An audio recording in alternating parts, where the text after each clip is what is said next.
Hello. If you're like me, you probably struggle to keep your cannabis or hemp CBD brand looking consistent and fresh.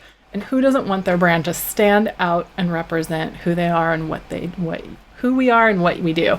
So, welcome back to Cannabis Marketing Live, all puff no fluff, where we highlight leaders in marketing and cannabis and hemp CBD industry. So, I'm here today I'm Kendra Losey, Moda Marketing, and I'm here today with Annette McDonald, the founder of Easil. And in today's episode, we are going to reveal the secrets to keeping your brand consistent and looking fresh. Welcome, Annette. Good morning, Kendra. Good morning. It's Friday over here. How are you? I'm good. How are you doing? I know you guys. Really well. Annette's coming here for this show all the way from Australia. Love it. She's like, yes. And what time is it there for you? It's 7 a.m. on Friday, so closer to the weekend for me. You look beautiful for 7 a.m. What time is it over there? 2 It's p.m., 2, right? yeah. Mm-hmm. Yeah. Mm-hmm. Absolutely. So you guys, Annette was kind enough to wake up early on her Friday morning and be here to talk about keeping your brand looking fresh and keeping it consistent and how you can really use tools to help streamline. And so she put together some secrets for us in terms of creating that great design. And full disclosure, I am a big fan of Easil, the tool that she created. And also she and her team did my branding for the show. So if you like the all puff, no fluff logo and what I've been doing in the last probably 2 or 3 months, it is all thanks to Annette and her team. So thank you guys. You're very talented. I love it. Yay, we loved working with you too. Absolutely. So people know your background. Can you share a little bit about how you started your background and how you started Easil? Yeah, for sure. So I am a graphic designer. I've been doing that for just over 20 years now. And back then I started a little creative agency which started growing really, really rapidly. Obviously 20 years ago was before social media. And when that started coming in and everyone started jumping on Facebook and Twitter and doing more digital work in general, like web banners and things like that, we just started exploding really. So we were just crazy busy with backlogs of work all the time and needed to come up with something that would work better for us and work better for our clients. So having had a little bit of software experience in the past with some devs that work for us, we decided to create a tool that would cut out a lot of the admin. And that was really about, people coming in and ordering small changes to existing artwork. So, they would have a file from last year and they wanted us to change the date or the time, something really, really simple. So we came up with a basic tool, and this was before like the real Easil. We came up with a base model of it that allowed our clients to go in and change those things and still keep the template intact. So that was always really important to us.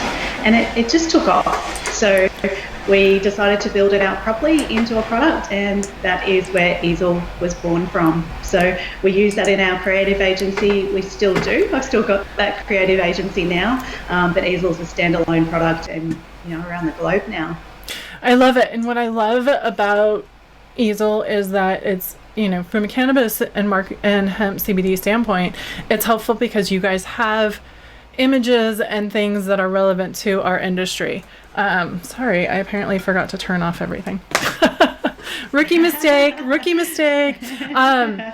Everything's so easy to use, and there's images and things that are completely relevant to our industry, and that's part of why I wanted Annette to come on. But I think it's really important to talk about some of the design, some of the mistakes you see people make, but also how to create a consistent brand, because I know that I tend to go crazy with the templates because I very much see things that I like and how I can envision it, but I want to make sure that there's no mistakes that I'm making, but also to help everyone else. Over there. For sure. So I put together a bunch of tips today which are actually based around the theme of 2020 as a year and some of the life rules that we've learnt this year and applying them to design. So I'll see if our tech is going to work. I love it. Try and share the screen. Yeah, sure. So as I said, everything in this presentation is loosely based around life rules that we've learned in 2020, the year like no other. So number one rule, don't cramp your fonts or your design elements. Practice social distancing. So make sure you keep some space around anything that you put on your design and also around the edges of your design. So I'm not sure if everyone can see your presentation yet. Not my presentation on your screen. Yeah, here, let me try this. But I've got a couple of examples. One's where you've really jammed in lots and lots of elements and you haven't left any space. So as we know, this year we've been told to practice. Here we go. Can you see it? I can see it. You can see it, but they can't. So one more thing. Let me do this. Stop sharing. All right, keep talking while I'm... So practicing letting your design elements and your text elements have some breathing space is really what my number one tip is. So don't put too much onto your design. Have a look at what you can put on your design and what is essential and what isn't essential. That's a design tip for any industry. And all of these really are for your industry or any industry. They're just general visual design tips that will help anyone get a more professional look. So I can keep moving on. I think some of these will be self-explanatory and we can always show the visuals. Yeah, absolutely. Yeah, the visuals look really nice, you guys. So the second one is using a mask. And we know what that means in our day-to-day lives in 2020, but on a design that actually means using a shape mask or a text mask. So that means if you've got a photo of a person and you're doing an announcement for a live or a show or something like that, rather than just putting it on your design, use a shape mask like a circle or an element like that and place your photo in that to give it that professional look. So that is number two tip, is using a mask in 2020 and in your designs. I love it. And okay there, Kendra? Yeah, I am. Keep it up.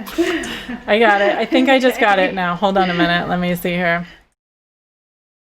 There's that. That's what I want. Let me move this back over here. Okay, you guys, here's my lovely lap screen. You guys can see.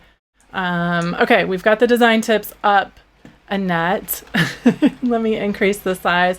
All right, you guys, she put this together for us and it is amazing.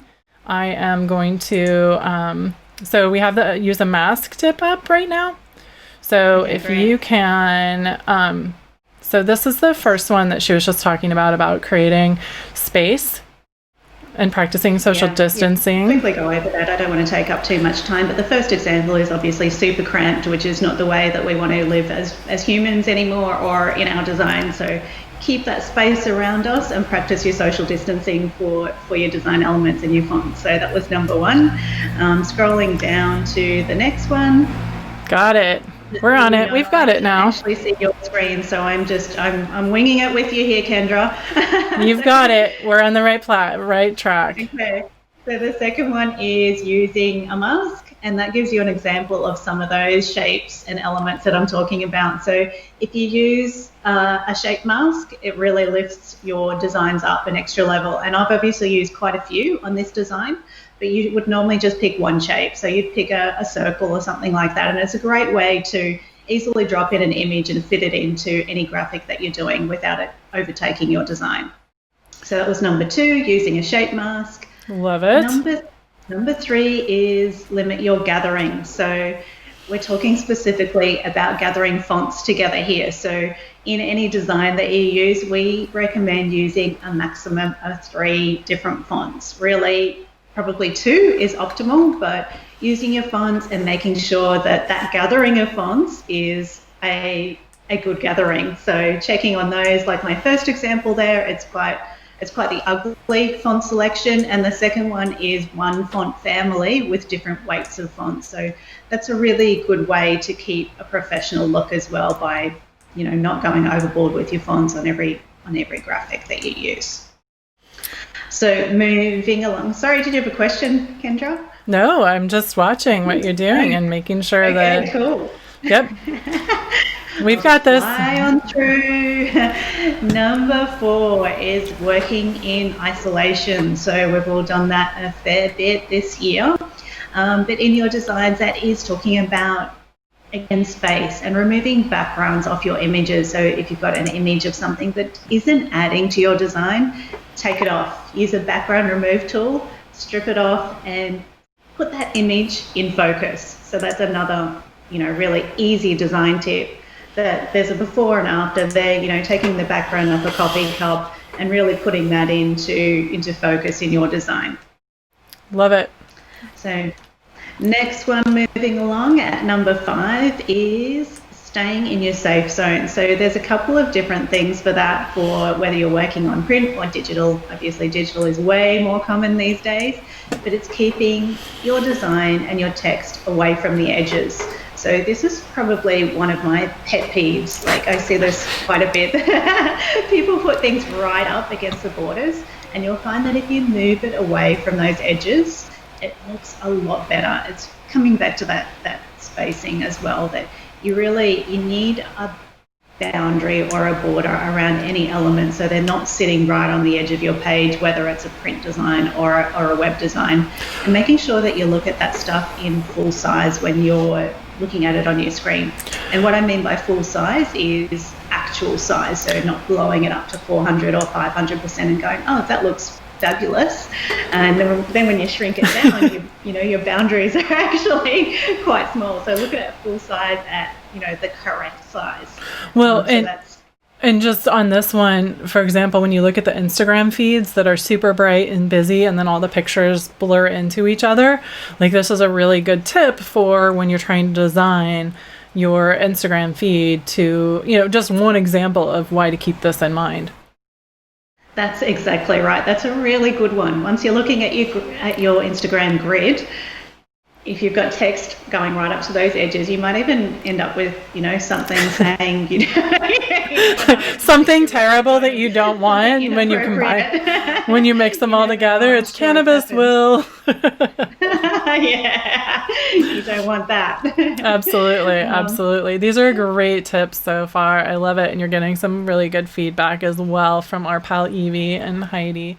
So thank you guys. So if you have any questions for Annette as we're going through, please drop them in the chat. If you're just joining us, we are talking about how to keep your design and your brand looking fresh and consistent. Absolutely. All right. Should we go to the next one? Yeah, absolutely. So number 6 is following the rules.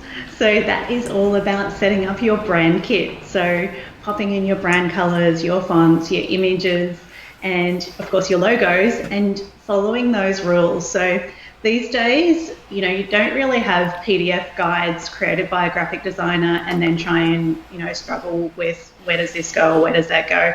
Usually you've got them all loaded into your software, and that means you don't need to think about them as much as what you used to. But setting up those rules and making sure that you follow them, if you've got your brand colors in there, that you always use them consistently, and same with your fonts, not going overboard, not doing things like in this example, if you've got a brand font, if you're not supposed to rotate the text, don't rotate the text, because things like that can quickly throw your brand out into that unprofessional sort of look.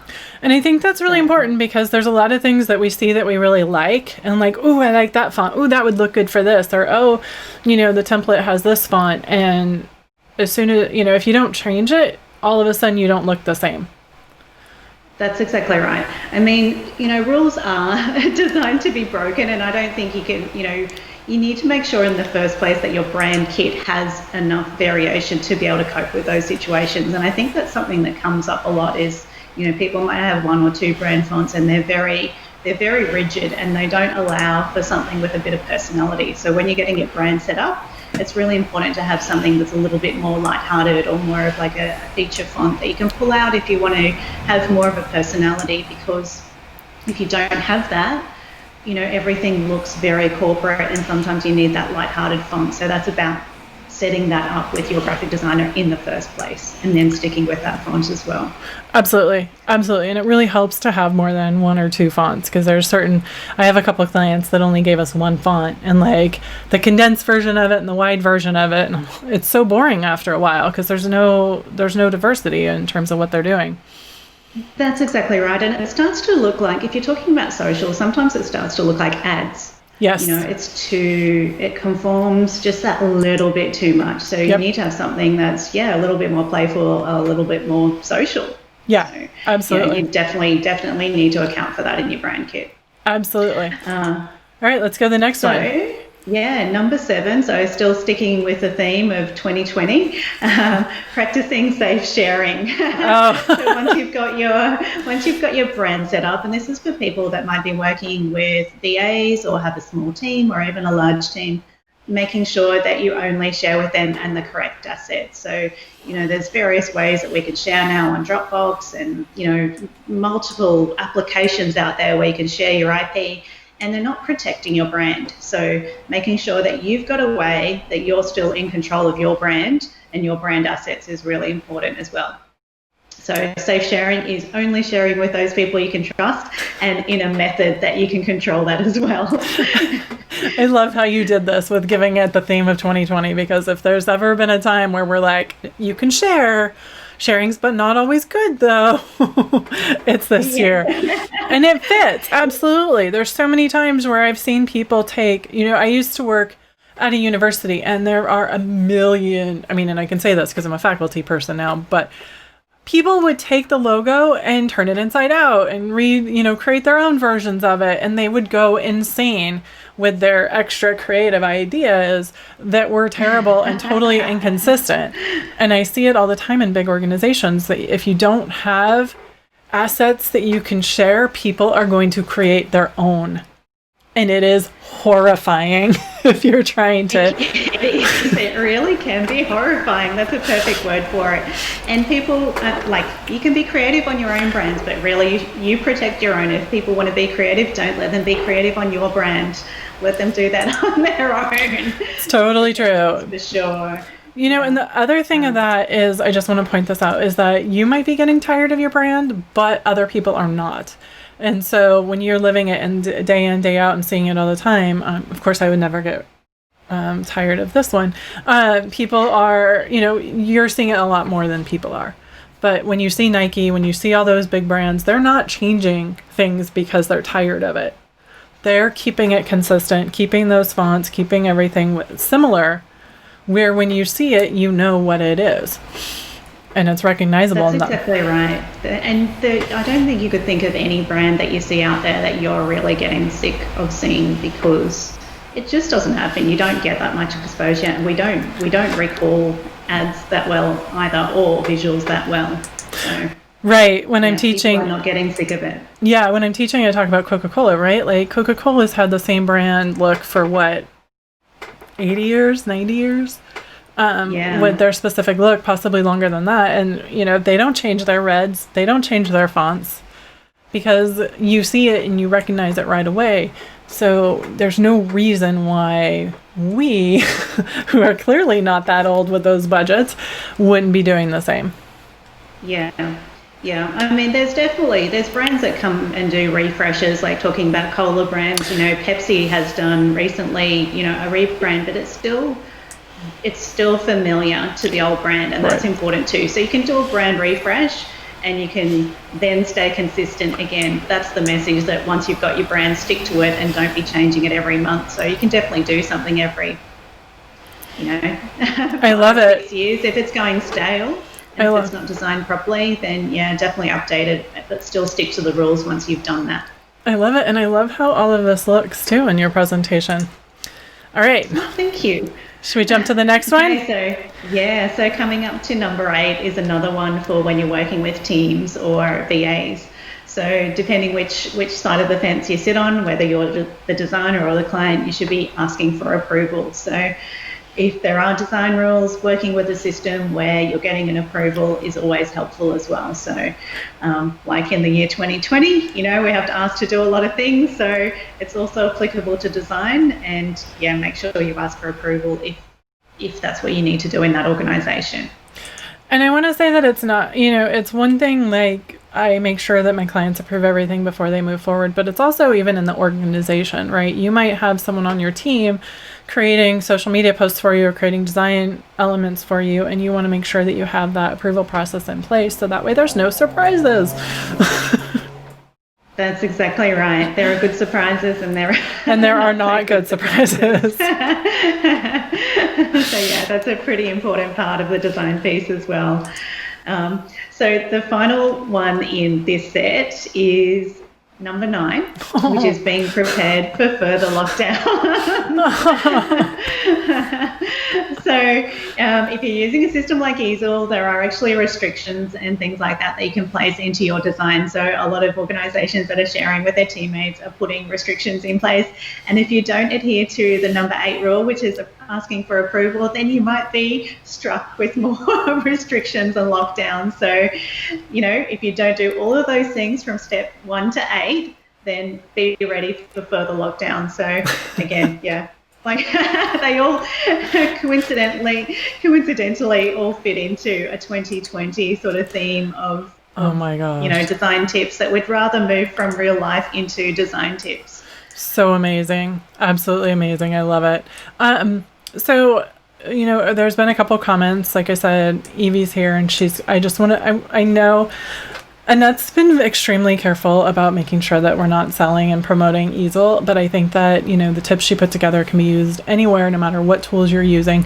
I do really want to give a shout out to Easil because it's what I've been using for, I would say, the last 6 months or so to put together all of my graphics and images, whether it's my newsletter, whether it's my blog posts, whether it's in my social media, and all of my branding that you see for the show. Everything's been done using Easil, and it really is an amazing tool. So even though she didn't want to promote it, I'm going to, because I'm a big fan of it. And I put together my list of resources that I use that are cannabis and hemp CBD friendly, and I think Easil was listed there 3 times. Because it's a crucial part of, it's one thing to figure out running my business. It's another to make sure that you guys know who I am and what my business does. And it's that having that consistent brand that helps. And it's easy to use. If you guys are using Canva already, you need to check it out. Like I said, there's a lot of tools to use, and none of them are, some I like better, so I don't want to say none of them are bad, but some, you're going to find the one that fits right for you and what you're doing. So sorry, I didn't let you do the plug. I did it. Thank you. That's okay. I don't need to plug it. Absolutely. Absolutely. I appreciate it. Yeah. And your presentation has been fantastic. There's, like I said, you're getting some love in the comments here for sure. And one of the things that I want to make sure that people know how to do is I'm putting your contact information below you right now. Can you let people know how they can find you or how they can learn more about Easil? Yeah, sure. So we're on Facebook and Twitter as Team Easil. You can also catch us on LinkedIn, definitely Facebook, and Instagram, is also Team Easil. So, and the website is easil.com. That's EASIL.com. And yeah, you can also catch me if you want to catch up with me as a person on LinkedIn or Twitter as well. So it's Annette McD. I love it. And the other thing is that you can also sometimes catch her in the help part of Easil. So if you ever run into any issues, you can ask for help, and real people like Annette here answer. Yeah, yeah. And shout out to Evie, because that is how I met her in the support chat. And that is probably then how I met you. So, it's this little web of friendship and work that's come from, jumping on support and helping people. And look, I really like that. I can't be there all the time, but there's nothing better than, jumping in and giving someone a quick design tip and them just going, wow, that's all I need to do. And then they can go on their merry way and produce beautiful graphics going forward. I know, you can teach people to fish. And, you guys, as we're wrapping up here, my confession is that I take all the Easil templates and I customize them for what I want. And it's super easy to do that. There's a lot of great templates. They're beautiful as they are. And if I was a normal person, I would be just using them and looking great. But I tend to take them apart a little bit. And and That's hope that, okay. You definitely do the right thing. As I said off air, I'm going to give you a plug because you're amazing with how you do them and you follow all of these rules. And once you do that, once you know these general rules and you know your brand, then definitely, maybe not take the templates apart, and you just move things around and you apply your colors and things to them. So, I can still recognize that they've come from Easil, and that means you haven't totally, I haven't turned them. That's true. I don't take them apart. I just rearrange them a little bit and then add a couple cannabis leaves and the awesome logo that you gave me here and my other logo and have fun with it because, clearly you do very, very, very well with it. One of our star pupils. Thank you. It's because of help and starting with an amazing place. All right, you guys, thank you so much for being here, for watching. Annette, you're amazing as always. Thank you so much for waking up early and coming to us live from Australia with all these amazing design tips. I know people for having me. Absolutely. And you guys will be back in November. The last couple shows starting in September, I have said will be back in 2 weeks, November 8th, and that is not real. So now we're actually getting closer where the next show will be in November. So it's a real thing.